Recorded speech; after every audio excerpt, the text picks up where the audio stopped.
اردو جو اس وقت پاکستان، ہندوستان، بنگلہ دیش اور نیپال کے کئی علاقوں میں بولی جاتی ہے۔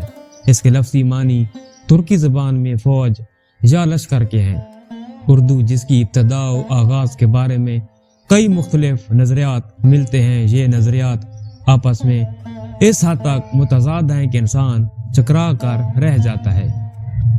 ان مشہور نظریات میں ایک بات مشترکہ ہے کہ ان میں اردو کی ابتدا کی بنیاد برصغیر پاک و ہند میں مسلمان فاتحین کی آمد پر رکھی گئی ہے، اور بنیادی استدلال یہ ہے کہ اردو زبان کا آغاز مسلمان فاتحین کی ہندوستان میں آمد اور مقامی لوگوں سے میل جول اور مقامی زبان پر اثرات سے ہوا، اور ایک نئی زبان معرض وجود میں آئی جو بعد میں اردو کہلائی۔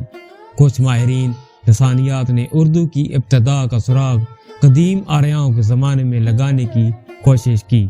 اردو زبان کی ابتدا کے بارے میں ایک خیال یہ بھی ہے کہ یہ ہریانوی زبان سے شروع ہوئی۔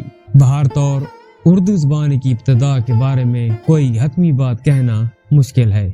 اردو زبان کے محققین اگرچہ اس بات پر متفق ہیں کہ اردو کی ابتدا مسلمانوں کی آمد کے بعد ہوئی، لیکن مقام اور نوعیت کے تعین اور نتائج کے استخراج میں اختلاف پایا جاتا ہے۔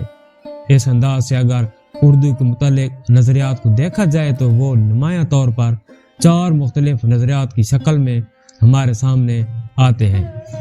اردو کی ابتدا کے بارے پروفیسر محمود شرانی کا یہ استدلال بڑا وزن رکھتا ہے کہ غزنوی دور میں جو 170 سال پر محیط ہے، ایسی بین الاقوامی زبان ظہور پذیر ہو سکتی ہے۔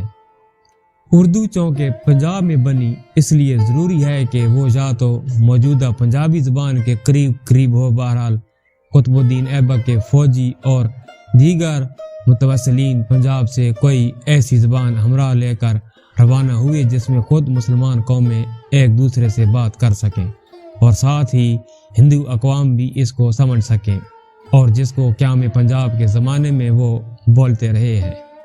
یوں محققین کی ان آراء کے بعد یہ بات واضح ہو جاتی ہے کہ قدیم اردو کا آغاز جدید ہندی آریائی زبانوں کے طلوع کے ساتھ 1000 عیسوی کے لگ بھگ اسی زمانے میں ہو گیا، جب مسلم فاتحین مغربی ہند یعنی موجودہ مغربی پاکستان کے علاقوں میں آباد ہونا شروع ہوئے، اور جہاں اسلامی اثرات بڑی تیزی کے ساتھ پھیلنے لگے۔